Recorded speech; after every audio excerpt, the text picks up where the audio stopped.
Hey boys and girls, it's me again, and today's discussion is going to be the different types of helmets, different classifications. So before we get into it though, I'm headed over to a neighbor's house. He has a really cool bobber, so you're going to want to see this motorcycle. It is awesome. I haven't seen him in a while, and actually until Saturday, or actually Sunday, I had never even seen his bike. But it is three ways of cool.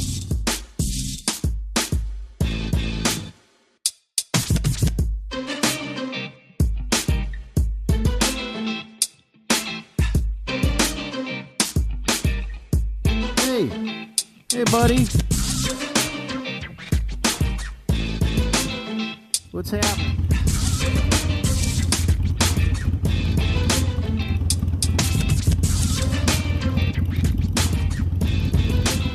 Alright, we are rolling. So we're going to go up to the Alum Creek Cliffs. That's one of my favorite rides in this area here. So let's talk about helmets. And actually it's good because Gary is representing one style of helmet. I'm representing the second style. And so that only leaves two left. So let's talk about a helmet that has the most protection. This is going to be the one that gives you the best protection against a crash and against a lot of the outside elements. That's going to be a full face helmet. Okay, and a full face helmet is basically a helmet. It's a single shell. It's one whole thing. It covers your head completely, it covers your face, your chin, your cheeks, the back of your neck. A lot of them typically come with different visors, so you can change out from a clear one to a tinted one. You can do a night vision one. The ones that I really like are the ones that have the clear on the outside and it has a flip down visor for the shaded part. So that's what I would prefer. Now a full face helmet is going to give you, like I said, the most protection for your face. It's actually one that I am going to look into purchasing here shortly, is getting a full face helmet. Now the second type of helmet that gives you the second most protection is a modular, or what they call a flip-up helmet. And basically what that is, it's a full face helmet, but it's not one solid shell. There are two hinge points right behind the jawline, and there's a hinge, and that allows the face part to be lifted up. So basically you're lifting up your jawline and your chin area. It'll flip up. And so that's what I actually am wearing now. I'm wearing a G-Max. I really like this helmet. I got this helmet because it got really good reviews on noise reduction, and I got to tell you, it is a very quiet helmet. So don't get a lot of wind in here. Even when the vents are open, it's not bad at all. So that's your modular. The next one that would be for protection, third in line, would be actually what Gary here is wearing, and that is what they call a three-quarter helmet. And basically the three-quarter helmet is going to cover your head, it's going to cover the back of your neck, your ears, but it's not going to give you any face protection. It does cover the forehead pretty well, and you can always attach visors to the top of that to help block with the sun. But as far as the face is concerned, you're going to have to do some things there, like goggles or glasses and hankies or bandanas to cover your face up, but I'll get into that a little bit later here. So that's going to give your third means of protection. And then the last one is going to be a half helmet, or a lot of people refer. It's ridiculous right here. It's just light. Yeah, I know, it's terrible.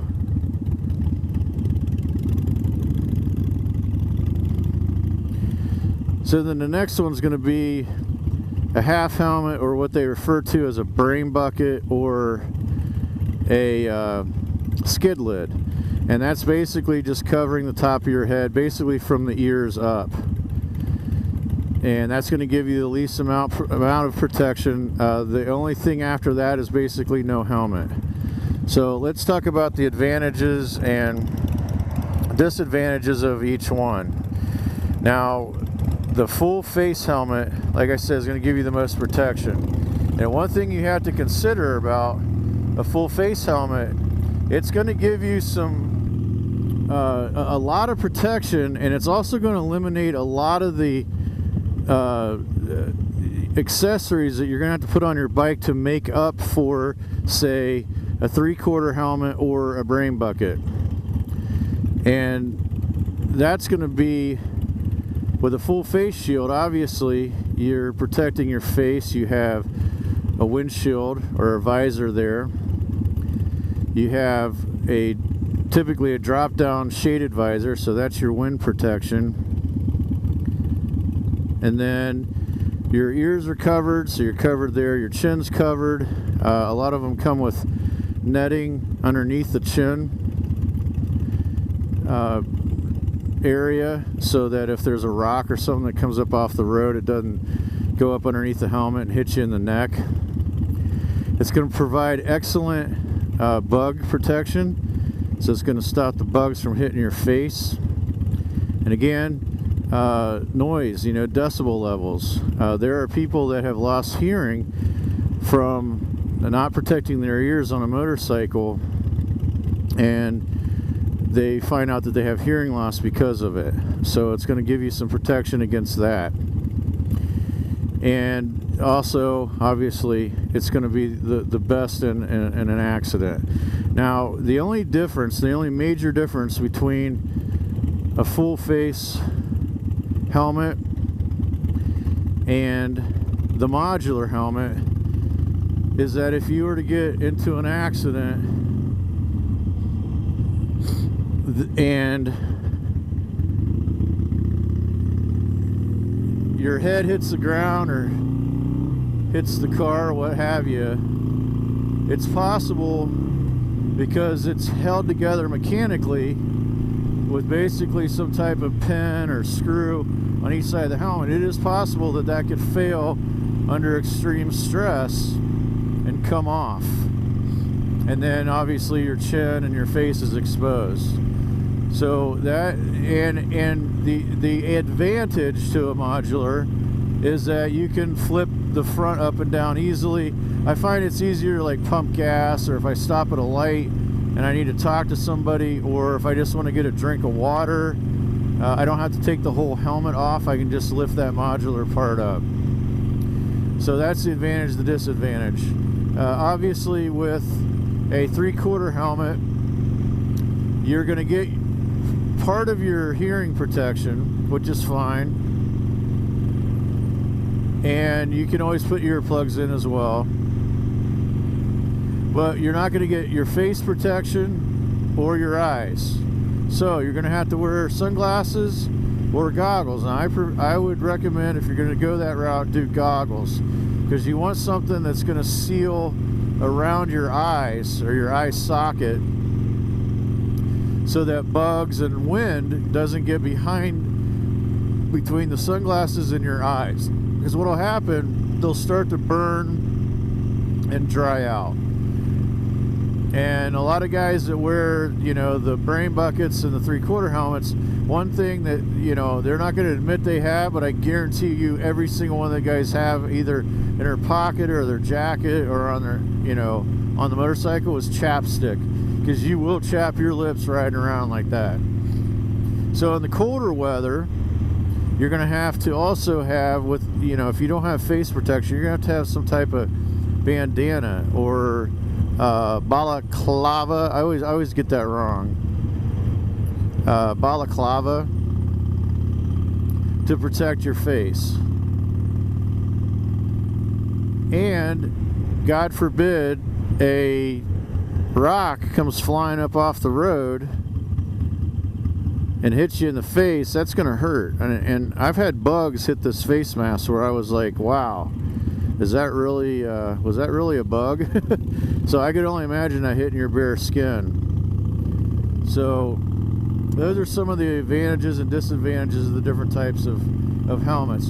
And what you'll find is most of the guys that do not do full face or a modular, they end up getting a windshield on the motorcycle. And the reason for that is because of lack of coverage on their face, lack of coverage on their chest, whether they decide to ride with a jacket or just a t-shirt or what have you. They want that windshield there. Now, yes, it does cut down on the wind, and there's some other advantages to a windshield, but mainly it's going to be for protection of your face. So you can buy a really well-made helmet, a modular or a full face, for a lot less than what you would spend on a brain bucket, a good pair of goggles that are fitted to your face properly, a windshield, and on top of that, if you're listening to music and you have earplugs in, you might even have to buy a bigger stereo for your bike. Just saying. Not to mention there's maintenance on each one of those individual items, and you could lose one of them, you could misplace your glasses, the windshield, you know, obviously you got to clean it just as you would a face shield. But to me, it just seems simpler to just go with the full protection of the entire head and face. And again, I keep going back to, as far as the safety concern, I keep going back to just think of that one time where you slipped in your driveway on the ice and you landed on your elbow, or maybe you fell backwards and hit your head on the asphalt. And keep in mind, when you fall, you probably weren't even going 1 mile per hour, and it hurts. So imagine now going 50 and hitting that pavement. It is not going to feel good. It's going to be very ouchy. So let's talk a little bit about classification. Now I'm going to go into detail on this because I think this is one of those things where you need to pick what makes you comfortable and makes you feel safe on your motorcycle. But one thing I will tell you is do not buy a helmet unless it has at the very least, a DOT classification. All right, that's D as in dog, O, T as in Tom, a DOT classification. That's the Department of Transportation. All right, that's the lowest safety minimum I would recommend to anyone. From there, you can get into Snell. There's some other ratings. There's some Canadian ratings, so on and so forth. And what I found is the higher the safety rating, typically you're going to pay more money for that safety rating. And rightfully so, because you're dealing with different products. You're dealing with more structural integrity, testing, engineering, so on and so forth. So get at least a DOT rated helmet. Now, some things that you don't want to do in regards to using a helmet. Do not, under any circumstances, buy a used helmet. You have no idea where it's been, what's happened to that helmet, whether it's been in a head-on collision, or maybe they just dropped it in their garage and scratched it. If you are going to trust your life to a used product, then maybe you should rethink jumping on a motorcycle. So do not buy a used helmet. I don't care if it's the highest rated helmet in the world. Do not buy it used because you have no idea. And I hate to say this, I would not even buy it used from a good friend, because again, unless you're living at that house and you know exactly where that helmet's been, you're not going to know if that thing's been in a crash or a wreck or it's been modified. So don't do it. Now, I will say this, if, you know, for instance, if my wife wants to ride and I let her borrow my helmet. That's a little different story. So if you're borrowing someone's helmet, you know, make sure you know where that helmet came from, and it's not just something they grabbed out of their garage on the way out the door. You know, you want to make sure that, you know, and like I said, I would keep it very, very local as far as borrowing a helmet, and you want to make sure that it fits you properly. So that gets to my next category: fitment of a helmet. Okay, don't go and buy a helmet and get fitted at a place that sells chlorine for your pool and RV antifreeze for your camper. Okay, they're not going to be specialized. They're not going to, yeah, they might have some really cool helmets there, but more than likely they're not going to know how to fit it to your head. So make sure you go to somewhere that specializes in motorcycle parts and accessories, and go in there and say, hey, I need someone to fit me for a helmet. I find it ironic that someone would go out and spend $600-700 for a fitted suit, knowing that you're paying part of what you're paying for is fitment and altercations. I don't know, maybe you got in a fight with the suit guy, took him out, man. Hey man, this suit don't fit me, I'm gonna plumb kick your butt. Alterations. But you don't want to spend a little extra money to put something on your cranium that could save your life. To me, that doesn't make any sense. So make sure the helmet fits properly. Now, let's talk a little bit about price. Now, price is going to be based upon the type of helmet. So obviously, your modular and your full face helmets are typically going to run more money than a 3/4 or a brain bucket, and it's just because it's a different build quality.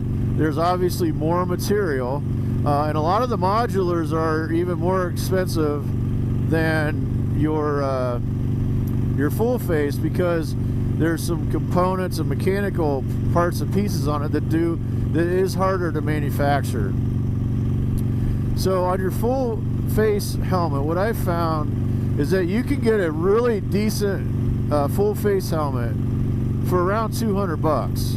Okay, so from $200 to say $325, you can get a really well made full face helmet. Now obviously they go on up into the 800s. I've seen $1,000 helmets. You know, and yes, they can absolutely justify those helmets. So your full face shield and your modular. Now your modular also, you should be able to get something pretty decent for, you know, again, 200 to 300, say $50. So now your 3/4 helmets, those are gonna, you know, you should be able to get something. You know, I've seen 3/4 helmets run as low as like $80, and they have a DOT certification. It's a decent helmet done by a reputable company. Same way with your skid lid or your half helmet.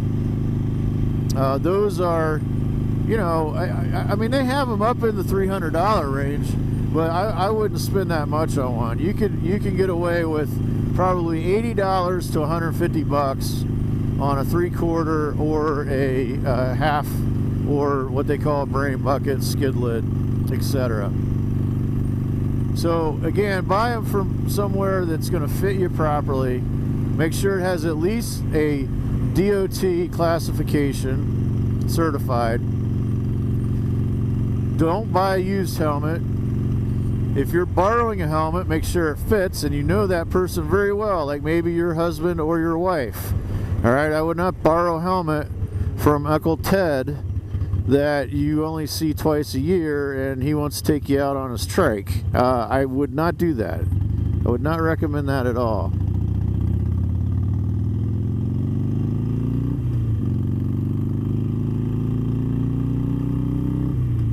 So fitment, we went over that. We went over the different styles of helmets. And another advantage is if you want to get into Bluetooth communication or do what I'm doing right now, which is videotaping, I will tell you that a modular or a full face helmet is going to be a lot easier to do that than a 3/4 or a brain bucket. It's just going to be very difficult to get the speakers in there, to get the thing, if you're going to do a video, to get it mounted properly, securely. But there are conversion kits that allow you to do it on a half helmet. I've seen them. They're kind of weird, cumbersome, a little tricky to get on and off when you're putting the helmet on and off, but it'll do it. So here we come. And this is my favorite part here, where I get to say, "Twisties!"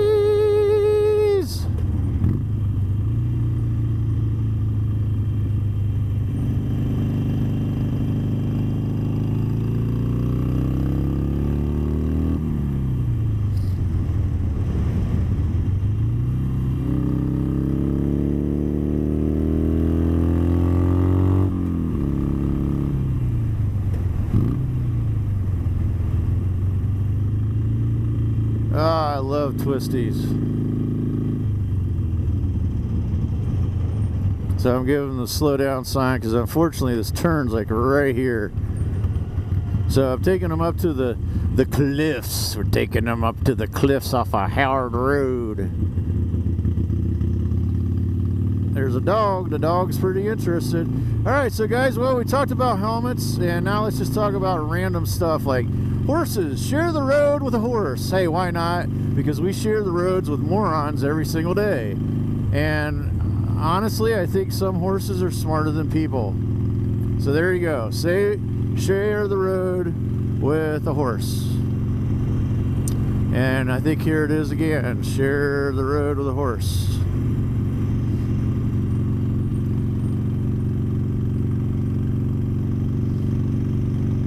Ah, what a beautiful day, man. What a beautiful, beautiful day. So I'm going to pull in here.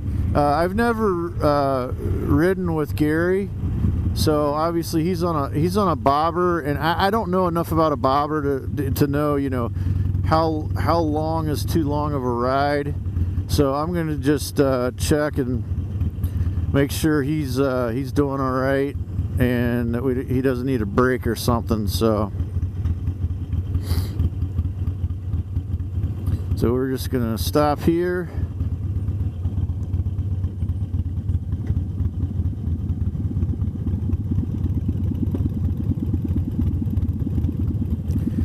You good? Campfires when I ride.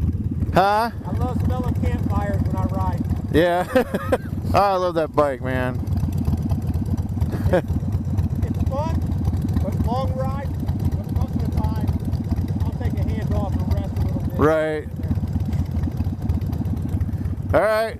Well, you good? I'm good. All right. A full face modular. I'm telling you, and it's because of lack of experience, skills. You know, haven't really had a chance to hone in your skills on your motorcycle yet. So why risk it? I mean, here's the thing. I'm not here to judge how anyone rides. You know, you need to ride your ride. You do you, okay? My best friend Trent says that all the time. Hey, you ride your ride, you do you. But if you get the full face or the modular as a new rider, at least you're keeping yourself safe. You know, and then if at some point you're like, hey, you know what? I don't need all this. I'm going to go to a 3/4 or a brain bucket. You know, do it.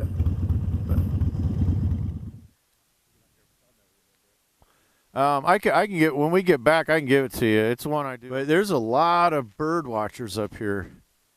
I came up for one time, there was an older couple here, and they had like a log, and they were logging that nest, and they had binoculars. I forget what type of bird. Oh, yeah. So if you look down there, you can see those cliffs. So that's what it looks like all the way around here. And this trail goes all the way around and down to almost down to the Kilbourne, the main Kilbourne.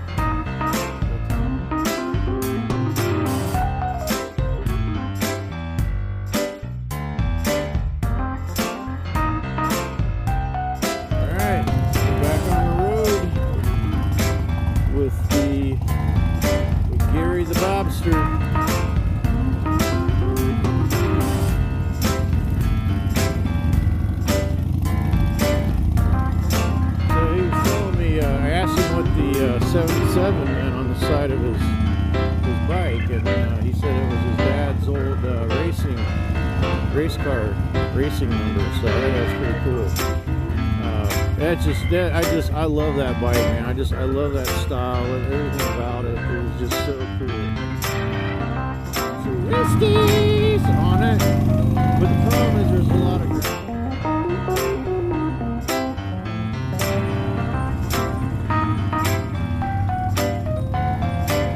Wow, that was got the microphone underneath that. So what did I say?